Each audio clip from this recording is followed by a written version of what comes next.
যতন করে বাঁধলি মাথা তাও যে বাঁকা সিথা।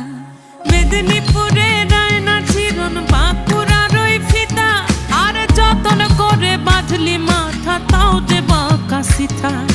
পেছ পাড়ি